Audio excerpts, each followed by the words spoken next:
introduction, on va vous expliquer ce qu'est le Big Data. On va vous parler du salon de l'IA, pourquoi il faut y aller. On va faire un petit retour d'expérience, on va faire une petite conclusion, et après on va sonner le Big Data.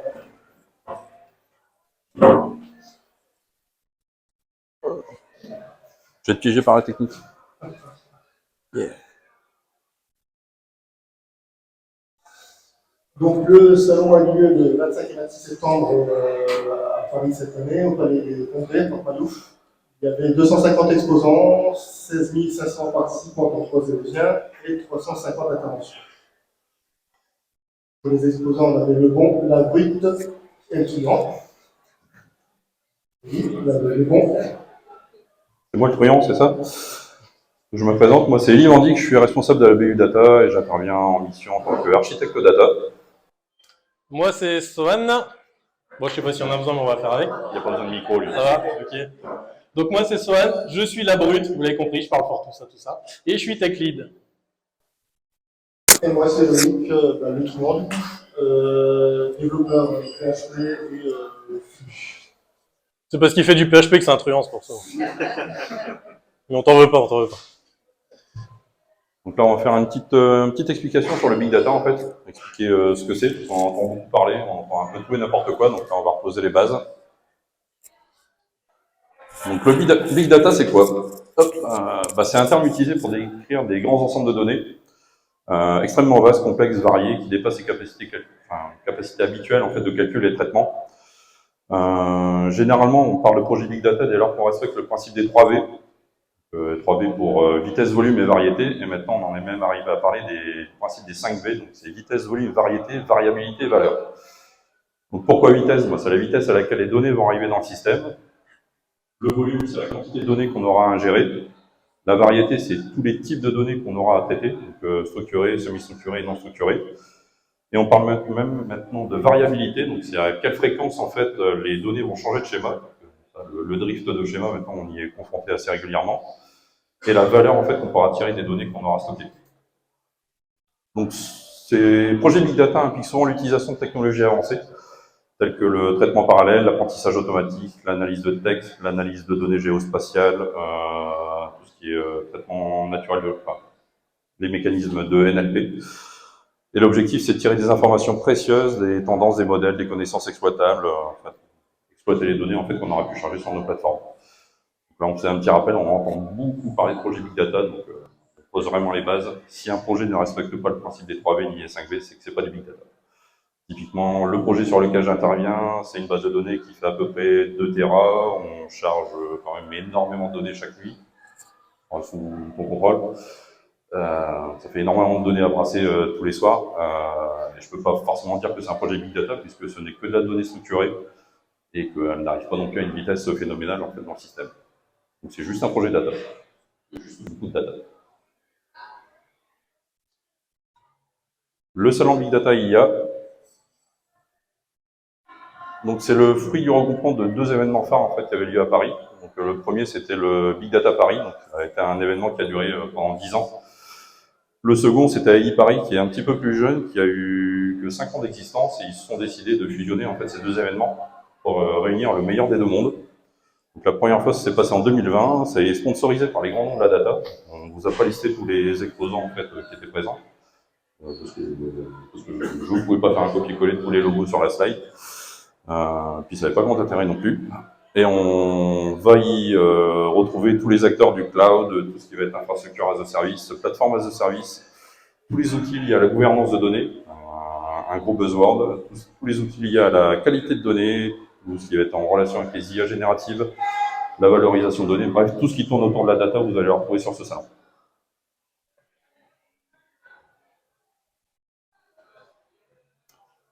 Pourquoi nous participons à ce genre d'événement? Tout simplement par acquérir des connaissances. On retrouve en fait sur 2 jours 250 exposants, donc plein d'acteurs.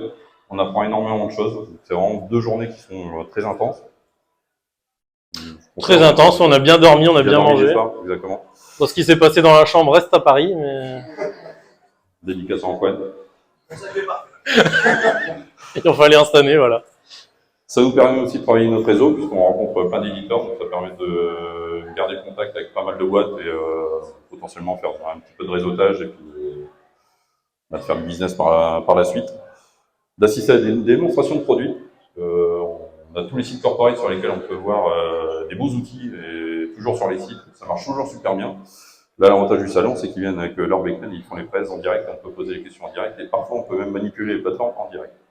Ça permet de se faire une petite idée en fait, de ce qu'on peut faire avec les outils. De l'inspiration, parce qu'il y a énormément de conférences, donc des témoignages clients. On nous expose les problèmes et comment ils les ont résolus. Par rapport à des problématiques qu'on peut avoir chez nos clients, ça nous amène quelques petites idées, quelques petites pistes.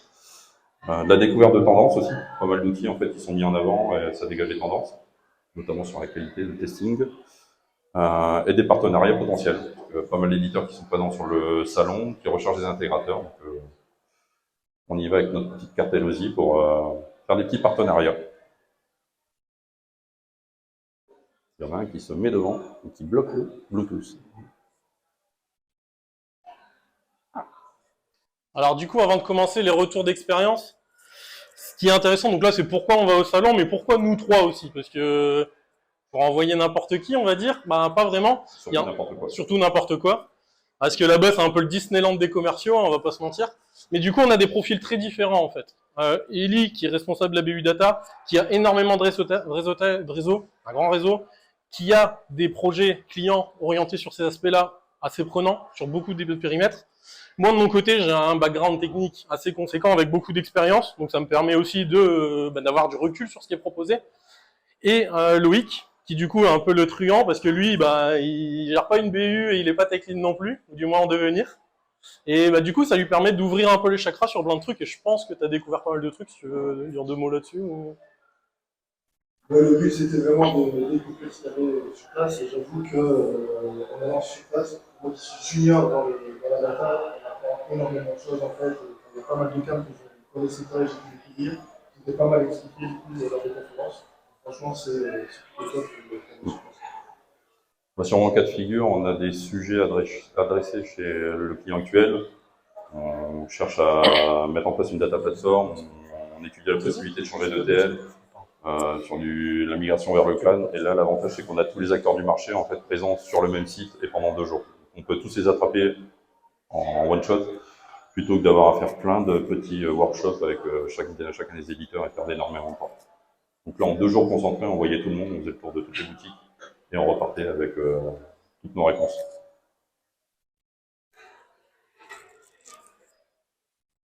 On va faire un petit rappel aussi sur les fondamentaux d'un système d'information, important de le préciser.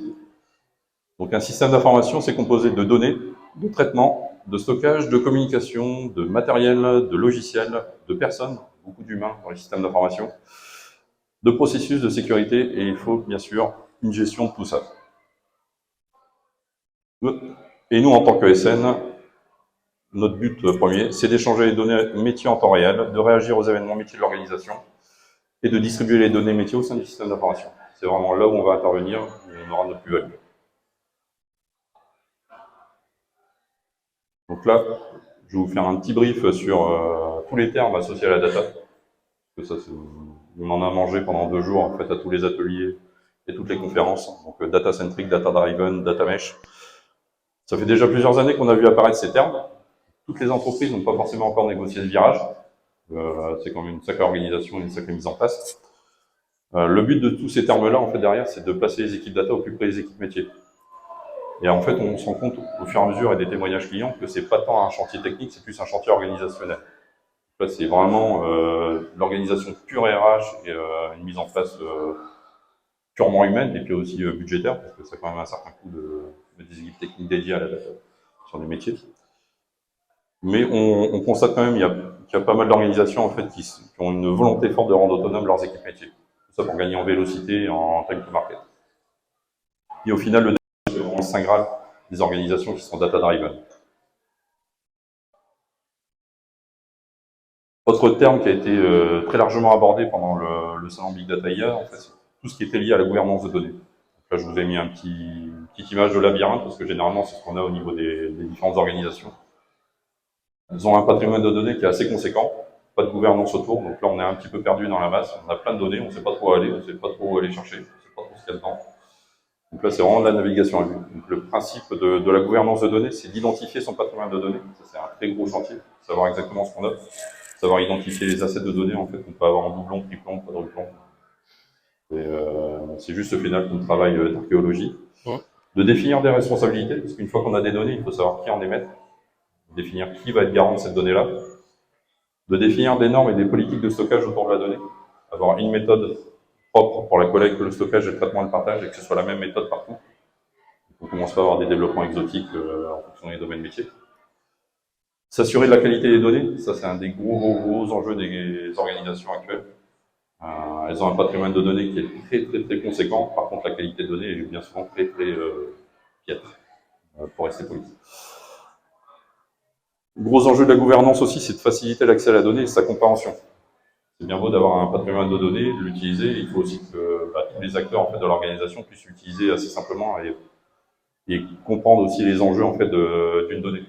Quand un utilisateur qui va rentrer une donnée dans un système, s'il la rentre mal, si c'est une donnée de mauvaise qualité, il faut qu'il puisse savoir que derrière, en fait, ça a des enjeux pour toute l'organisation. Ça peut être utilisé pour un calcul d'indicateur. Donc forcément, une date qui est mal saisie, une date qui n'est pas renseignée, ou n'importe quelle incohérence en fait qu'il peut y avoir en fait, dans la donnée peut avoir des gros enjeux en fait, derrière l'utilisation de la donnée. Et ça forcément, comme la donnée n'est pas forcément contextualisée chez dans toutes les organisations, les collaborateurs ne sont pas forcément sensibles à ces principes-là. Et au final, donc, tout ce qui est lié à la gouvernance de données, on se rend compte que c'est pas une question d'outils. C'est juste, juste, entre guillemets, une question de méthode et d'organisation. Alors, pour revenir 2 secondes sur la méthode, l'organisation, je peux rester, c'est pas très grave. Alors, pour illustrer concrètement ça, que l'important, c'est pas les outils, mais la méthode, j'ai vu des clients où ils ont des outils. Ils ont des choses dans le cloud, genre du Google Cloud, du BigQuery. Ils ont des trucs où il y a tout dedans. Ils ont un data lake monstrueux. La gouvernance, elle est là, mais pas trop. Donc déjà, ça commence à être un peu moins bien. Mais ce qui est ultra embêtant, c'est que n'importe qui va chercher n'importe quoi, n'importe comment. Et donc, à partir de là, on a l'outil qui est fait pour, mais l'utilisation qui en est faite est complètement décorrélée des besoins derrière. Et du coup, on se retrouve avec des tuyaux dans tous les sens. Et en fait, on a un outil qui dit, voilà, la donnée, elle est là. Et au final, on se retrouve à recréer un labyrinthe autour.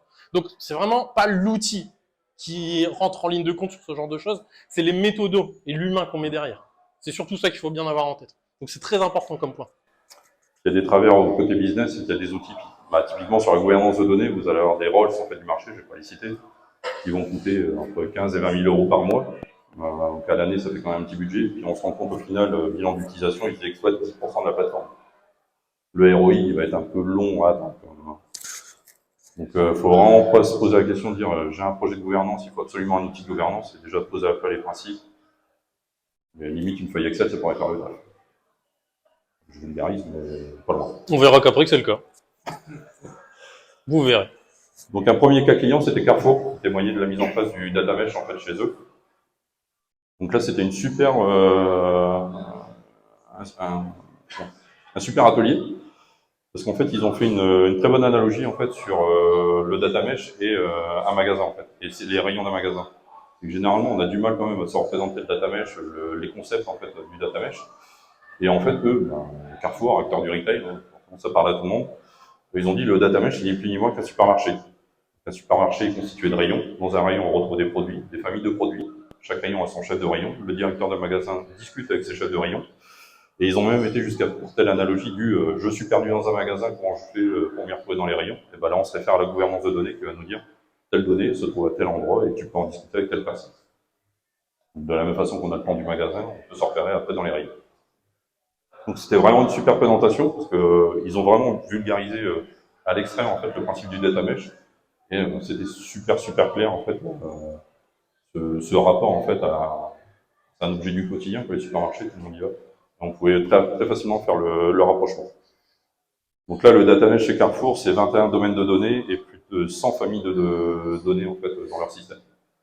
Donc à savoir que chaque domaine a son responsable, rend compte en fait de la qualité de données de son domaine. À ces data stewards en fait pour chaque domaine qui œuvrent au quotidien en fait à redresser la qualité de données en fait des données qui rentrent dans le récit. Autre idée à retenir en fait qu'ils ont évoqué lors de leur presse, c'était le Nutri-Score de la qualité de données. La qualité de données, il faut pouvoir la mesurer. Et là, en fait, pour le vendre en fait, au Cotex, en fait, ils ont évoqué ce principe de Nutri-Score, qu'on retrouve aussi sur nos outils, enfin, nos produits quotidiens, Nutri-Score ABCDE. Là, ils ont fait le même principe en fait avec leurs assets de données. Chaque asset est noté. Note A, très bonne qualité, note E, vraiment une qualité déplorable. Et après, ils savent où est-ce qu'ils doivent mettre l'accent en fait, pour redresser la note. Une fois qu'on sortait de là, tout le monde connaissait, savait ce que c'était le data mesh. Donc, on disait tout à l'heure que l'outil n'est pas forcément très important, c'est la donnée qui est importante de ce qu'on fait. Moi, du coup, je vais vous présenter le cas de Google IA, avec SAD, qui souhaitait prédire en fait le taux de réussite de ces appels d'offres. Et chez eux, du coup, ils ont travaillé avec des Google Sheets.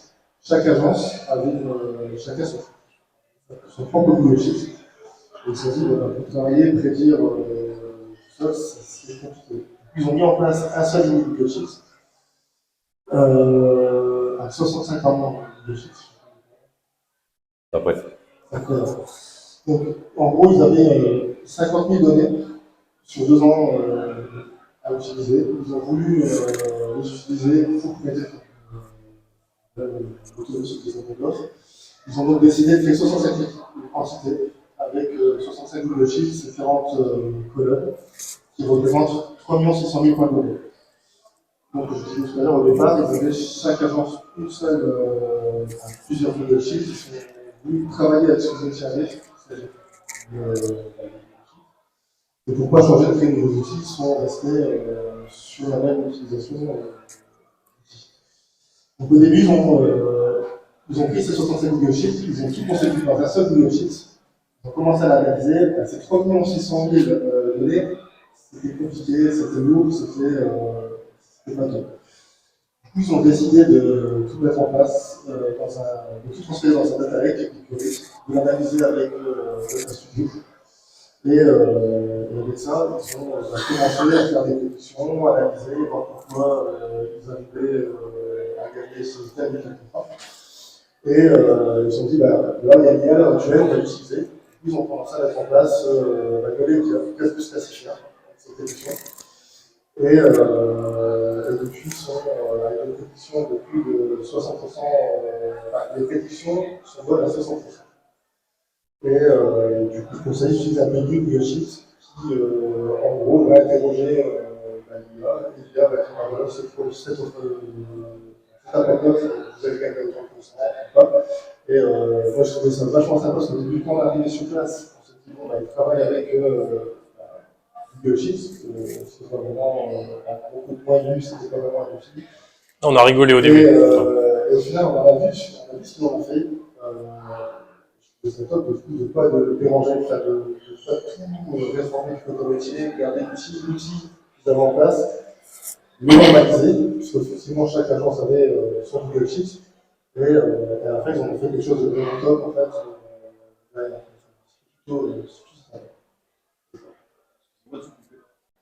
Donc là, on répète, c'est vraiment pas une question d'outils. Là, on était vraiment sur les Google Sheets. Donc, le BABA, c'est l'outil quotidien chez Veolia et SAD. Donc, ils n'ont pas révolutionné les outils du quotidien des acteurs métiers et ils ont réussi à mettre en place une plateforme Big Data et à faire un modèle d'IA juste à base de Google Sheets.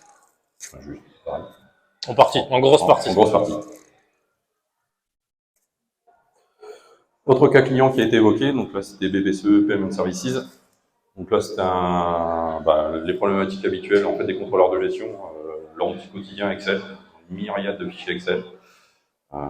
Chacun le sien, plusieurs fois, copier-coller, source de données de fichiers Excel et d'autres. Enfin, c'est les poupées russes en fait leurs fichiers Excel. Ils utilisent ça pour la construction et le suivi budgétaire. Donc tous les mois, les contrôleurs de gestion ont des analyses à mener. Donc, ça prend à peu près 2 heures par contrôleur de gestion à l'échelle de BPCE, donc ça représente quand même quelques personnes. Ils ont des analyses de rentabilité à produire. L'analyse de rentabilité, avant la mise en place de cette plateforme-là, ça leur prenait 7 à 9 mois, tous les allers-retours entre les différents contrôleurs de gestion, les ajustements, les corrections. Donc un temps certain. Ils ont résolu tout ça en balançant tous leurs fichiers Excel en fait sur GCP, en utilisant le framework Starlight, qui est ni plus ni moins que de l'Apache Spark derrière. et utiliser Airflow pour ordonnancer tout ça. Donc là, c'est vraiment que pour la partie ingestion. Donc toute la plateforme de données, toute la data lake en fait a été alimentée en fait sur GCP. Et derrière, toute la restitution elle a été faite sur Azure avec Synapse et Power BI. Vous allez me dire que là, on a 2 cloud providers en fait pour la même plateforme. C'était juste aussi en fait pour se concentrer en fait sur l'usage métier. C'est des contrôleurs de gestion, leur outil quotidien c'est Excel. Il fallait forcément rester sur un écosystème propre à Microsoft. Donc ils sont restés sur du Azure et du Power BI où en fait ils étaient très similaires à de l'Excel. Donc vraiment toute la partie stockage de la donnée pure format brut elle est sur GCP et toute la restitution, toute l'intelligence en fait elle est faite sous Azure. Et là maintenant à présent, là où avant ils avaient des analyses, ils mettaient 7 à 9 mois, en fait ils font des analyses de rentabilité maintenant en 10 minutes à peu près. C'est pas mal. C'est pas mal. Le ROI est un petit gain. On va être tous au chômage demain, je vous le dis. Peut mieux faire. Peut mieux faire. Autre terme très largement abordé pendant les conférences, le Green IT. Pareil, on en entend beaucoup parler. Donc, là, on a été un petit peu déçus parce que c'est en France des portes ouvertes. Hein, c'est des principes qu'on applique au quotidien. Hein, les économies d'énergie, donc réduire la consommation d'énergie en adoptant des pratiques d'efficacité énergétique. Ouais, ça c'est courant. Ouais. Éteignez votre PC en repartant, quoi, voilà. Il y a 1h30 de conférence pour ça. Provisionner un serveur, une fois que vous n'en avez plus besoin, bah, vous demandez à ce qu'il soit démonté. Ouais, ça c'est logique aussi. Mais visiblement, c'est pas logique pour tout le monde. De l'éco-conception aussi, ou comment faire mieux avec moins. Donc là, des gros rappels en fait pour cibler en fait les fonctionnalités porteuses d'une vraie valeur, pour répondre à des besoins essentiels. Donc vraiment se concentrer sur ce qui est utile, pas aller dans la fioriture. En termes d'éco-conception, je vous invite à aller consulter le site Elosi qui a été refondu, qui a une très bonne note en termes d'éco-conception. Un petit rappel aussi sur la règle des 3 U qui s'applique à l'éco-conception, c'est de faire des services numériques qui sont utiles, utilisables et utilisés. Donc si c'est pas utile, ça sert à rien d'investir. Si c'est pas utilisable, c'est pareil, on va arrêter les frais. Si c'est pas utilisé, c'est pareil, on arrête les frais. Donc bien garder en tête le principe des 3 U. Le Green IT, donc aussi pas mal d'approches sur le cloud computing et la virtualisation. Optimiser les ressources informatiques pour consommer que ce qui est nécessaire et éviter de gaspiller des ressources matérielles. J'ai découvert également, avec Sohan, ça m'aurait bien fait rire, un nouveau métier, Energy Manager. David, Qu'est-ce qu'il y a il y a des postes à créer, c'est assez sympathique. Donc cette personne-là était chargée de faire le tour de tous les bureaux, s'assurer que les ampoules sont bien éteintes, que les PC sont bien éteints, que les serveurs sont bien démontés après l'utilisation. Enfin, on est à l'échelle de très gros clients, donc du temps à perdre. Mais c'était assez marrant de découvrir ce métier-là. Je ne savais pas que ça existait.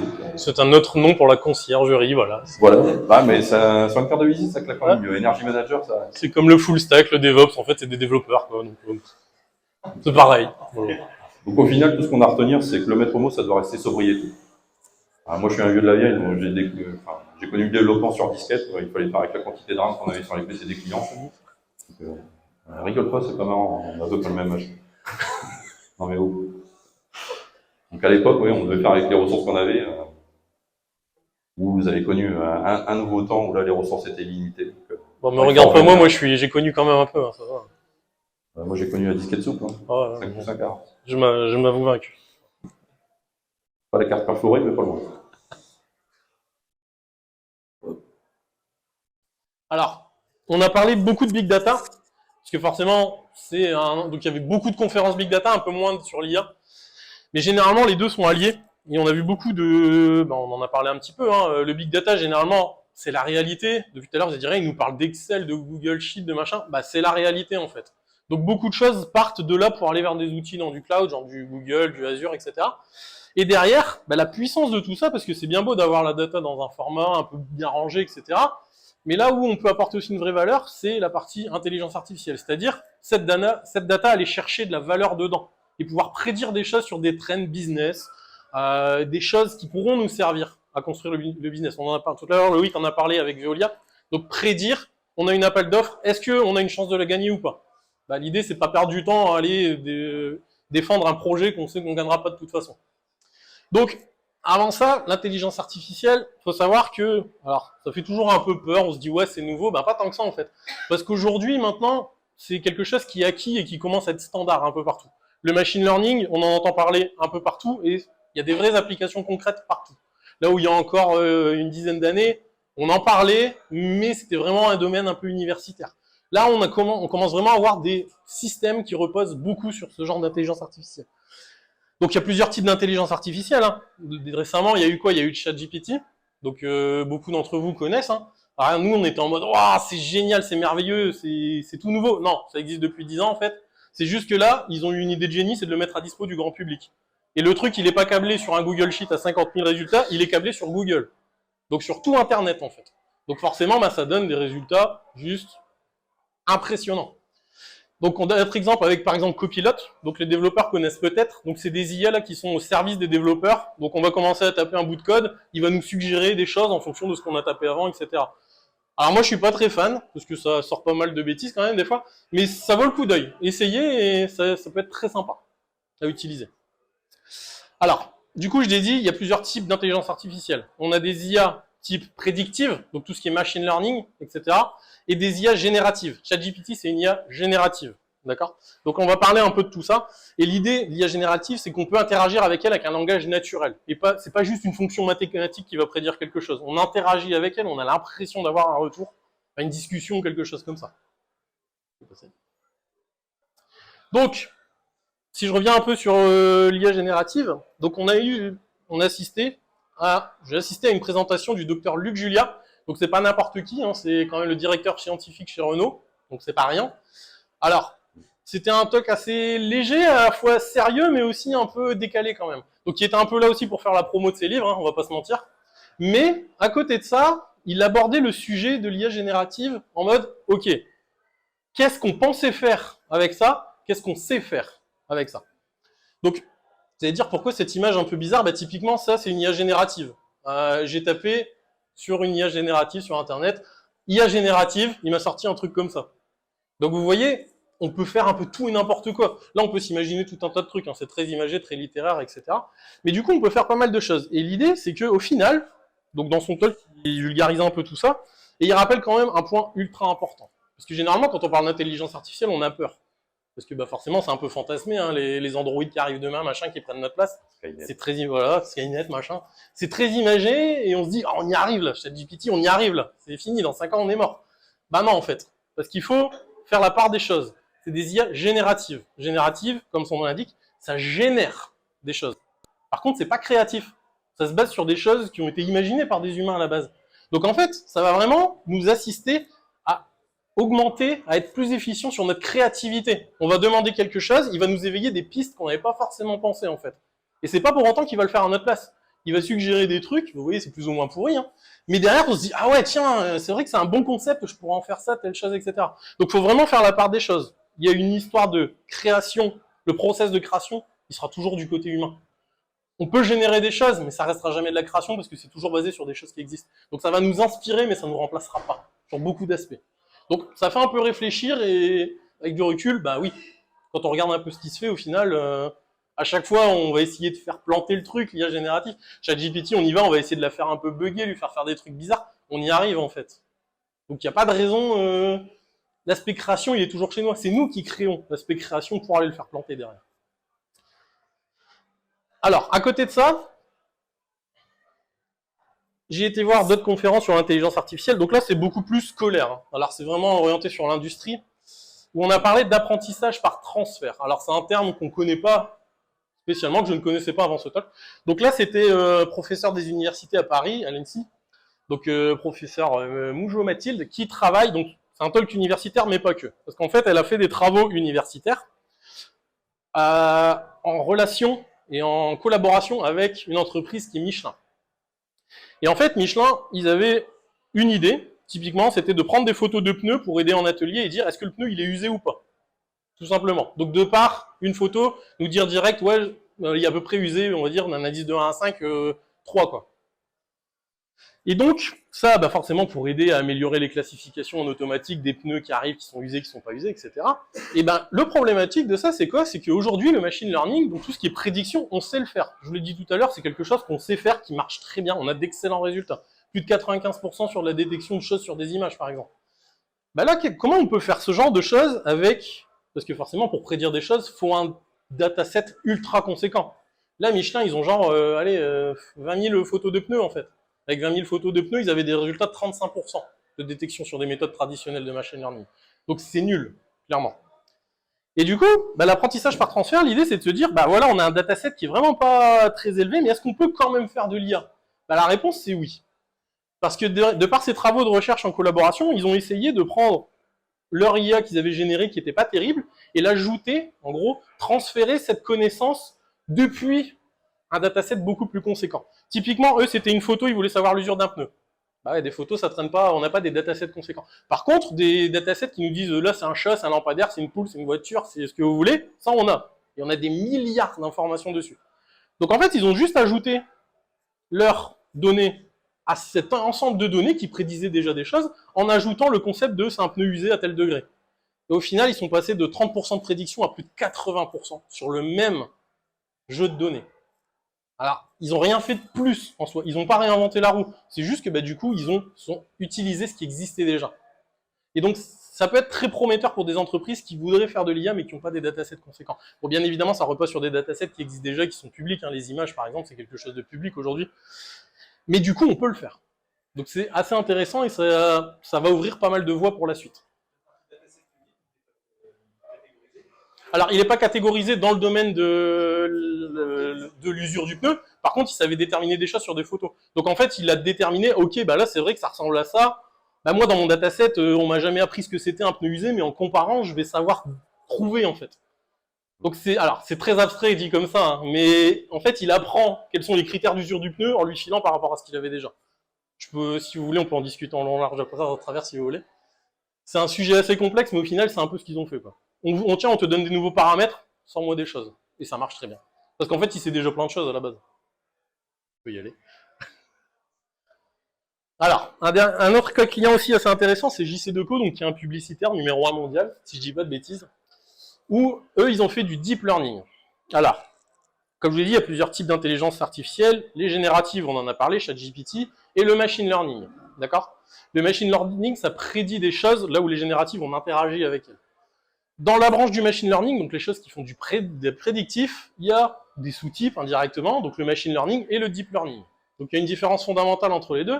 Le machine learning, on lui donne la donnée et on lui dit quoi regarder dans la donnée pour sortir la prédiction. Par exemple, je suis un promoteur immobilier, je veux savoir à peu près le prix de vente d'un immeuble, je vais lui filer tous les prix des immeubles avec toutes les caractéristiques et je vais lui dire tu regardes la surface, le lieu. Et à partir de ces deux données, je sais que ça te donne le prix en fait. Ça c'est le deep learning, le machine learning. Le deep learning, à contrario, c'est tiens, je te balance tout mon catalogue de prix avec toutes les caractéristiques que j'ai et tu te débrouilles, tu essayes de me déterminer un peu quels sont les critères les plus intéressants pour prédire des choses. Donc typiquement, si on lui demande le prix sur une nouvelle entrée, lui, le système en interne, il aura appris de ce jeu de données qu'en fait, ce qui est important par rapport aux données qu'il a, c'est la surface et le lieu. Donc c'est vraiment deux concepts un peu différents. Et typiquement, ils ont utilisé ça pour de l'analyse publicitaire. Donc l'idée, c'était d'utiliser ces IA pour aider et améliorer les visuels publicitaires. Donc on y revient toujours, c'est pas l'IA qui crée le visuel publicitaire. L'étape de création reste chez l'humain. Par contre, on va demander à l'IA un avis sur ce qu'on a, et elle va peut-être nous souligner des choses et nous apporter d'autres pistes pour être plus créatifs, d'accord? Donc ils ont mis en place de l'eye tracking, donc là typiquement vous avez une heat map sur cette photo, où on voit en gros les zones rouges, c'est là où le regard porte le plus longtemps, et les zones de coup du plus ou moins vert jusqu'à gris, c'est là on regarde pas. D'accord? Donc là, on peut voir, par exemple, qu'on regarde beaucoup le texte du milieu, on regarde, ouais, ok, le texte au milieu, etc. Donc ça donne déjà une idée de où va se mettre le regard, là-dessus. Et au-delà de ça, donc ça déjà, ça aide, parce qu'on se dit, tiens, moi j'aurais pas cru que ce truc-là, en fait, c'est le truc sur lequel on va rester le plus longtemps. Moi, je pensais que c'était la voiture, en fait. Alors pas forcément. Et c'est vrai que si on fait l'exercice inverse, et qu'on se pose la question, qu'on regarde le truc, on va se dire, ouais, en fait, c'est vrai que j'ai regardé plus longtemps, là.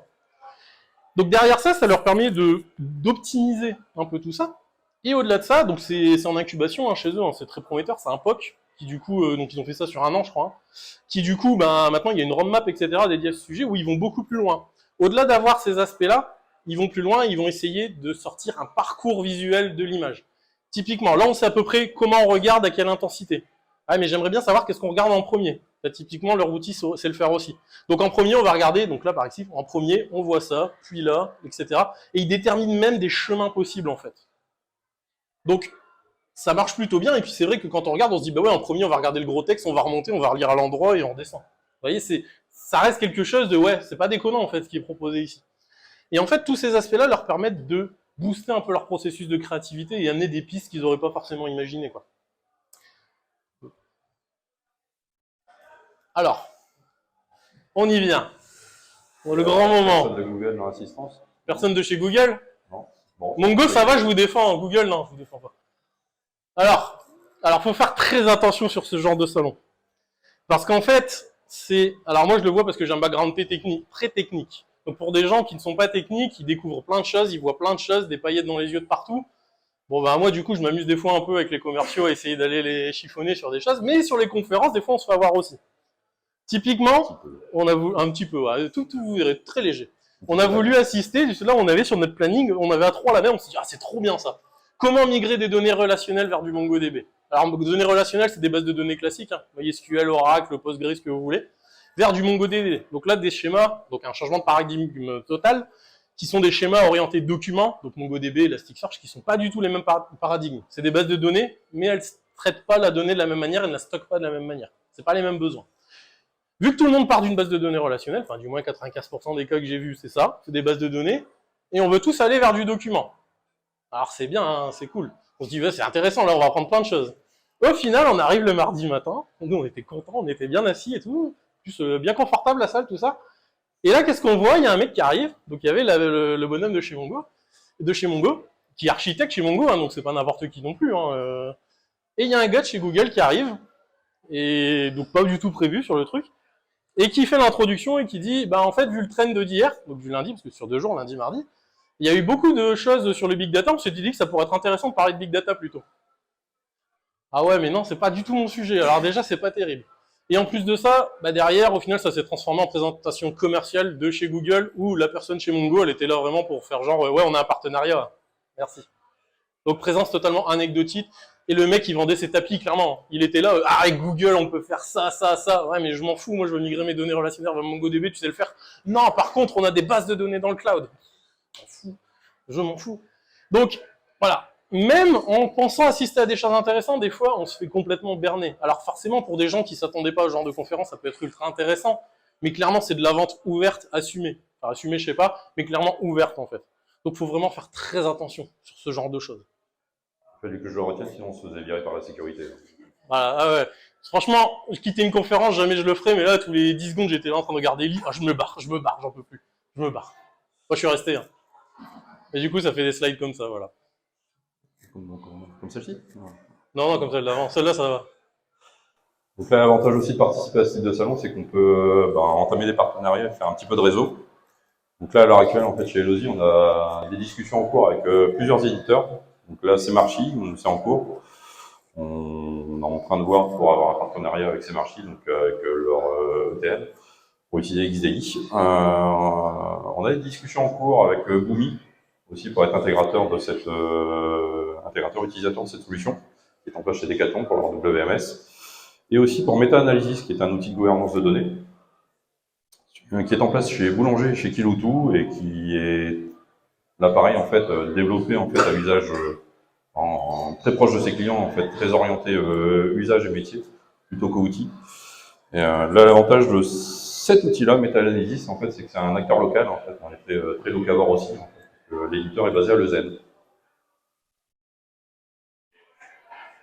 Notre conclusion, on vous l'a déjà dit tout à l'heure, hein, un peu spoilé, hein, c'est que l'important c'est l'usage, c'est pas l'outil. C'est utiliser le bon outil pour le bon travail et dans le bon sens. Donc là, l'important, ça va vraiment être de se concentrer sur le besoin et sur l'usage. Pas être focus sur une techno ou sur l'outil à mettre en place, c'est vraiment se concentrer sur le besoin, qu'est-ce qu'on a besoin de faire, et voir en fait ce qu'on peut faire avec. Mais pas vraiment partir sur un choix d'outil parce que c'est l'outil du moment, c'est l'outil à la mode. Malheureusement, comme quelques-uns qui tombent dans le piège et qui choisissent ces outils avant de regarder les usages. C'est pas grave, nous derrière, ça nous fait du travail. Donc au final, il y a énormément de challenges à relever dans la data. On vous conseille de participer à ce type d'événements. Ils sont très enrichissants. C'est vraiment très intense, hein, les conférences de ce type-là. Big Data IA, c'est sur 2 jours. Les conférences de développeurs purs, type Devox ou DevFest. En DevFest, c'est un petit peu moins concentré, je crois, c'est 2 jours ou 1 jour. Une Devox, c'est sur 3 jours, pareil. On sort de là avec une tête de sacoche. Il faut quand même aussi savoir faire la part des choses, hein, ce qu'évoquait Sohan, hein, c'est qu'il y a beaucoup de commerciaux.